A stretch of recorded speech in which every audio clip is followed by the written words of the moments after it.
நீ ஒரு ஸ்பூன் எடுத்துரு. அரைச்சோம்.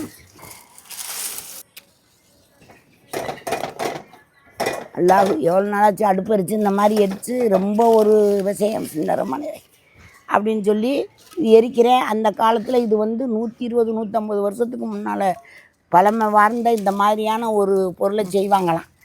அதை வந்து எங்கள் அம்மாவும் அதை கொண்டாந்து இங்கே எங்களுக்கெல்லாம் காட்டி கொடுத்துட்டா. எங்கள் ஊரில் அவங்க வடக்க பிறந்தவங்க பலகாரங்க இடியப்பச்சோறு இப்படி ஒரு சட்டியில் தான் இப்போ சுடணும். இந்த அடுப்பில் வச்சு இந்த பாருங்க வைக்கிறேன். மண் அள்ளிட்டேன் மண் வச்சு இப்போ வறுக்க போகிறேன். இதில் மண்ணை வச்சு வறுக்கும்போது வச்சு வறுத்துட்டு அது மேலே சட்டியை வச்சு அதுக்கு மேலே நாங்கள் கங்கு வைக்கணும். அந்த கங்கில் முட்டை அள்ளிக்கிட்டு வந்துடுமா. இப்போ இவ்வளோ விறகு இந்த இலக்கில் கிடச்சி போச்சு நமக்கு. அப்போல்லாம் இந்த விறகுக்கே நல்லா பிஸ்மில்லாஹ் ரஹ்மான் ரஹீம் பார்த்துக்கிறங்க. இதே வைக்கணும் சட்டி. தூர் ஃபுல்லாக மணலில் பதியணும். அந்த இதனுடைய சட்டி தூர் பூரா மணலில் பதிஞ்சால் போதுமா நெட். ஆனால் அந்த காலத்தில் வந்து இந்த மாதிரி கேக்கு தான் சாப்பிட முடியுமா செய்து. ரைஸ் கேக்கு ரொம்ப நல்லாயிருக்கு, ருசியாக இருக்குது. கரெக்டாக அதை நல்லா செய்யணும். அது ஒரு சிக்கல்.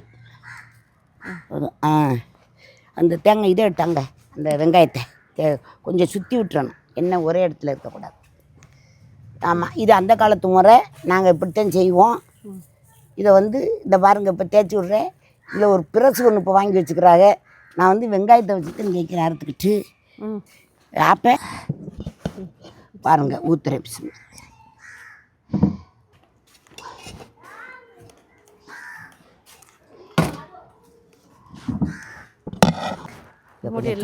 தூக்கிட்டு போ.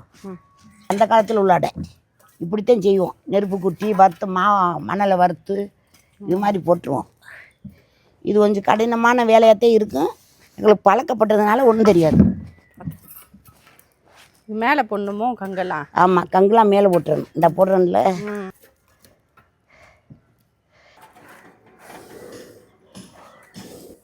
சரியட்டு அது ஒன்றாவது. இதுக்கு பேர் வந்து மணல் அடை. இது எப்படின்னு கேட்டால் இது வந்து மணல் அடை. இதுக்கு பேர் மணலில் வச்சு எடுக்கிறதுனால மணல் அடை. இருவர்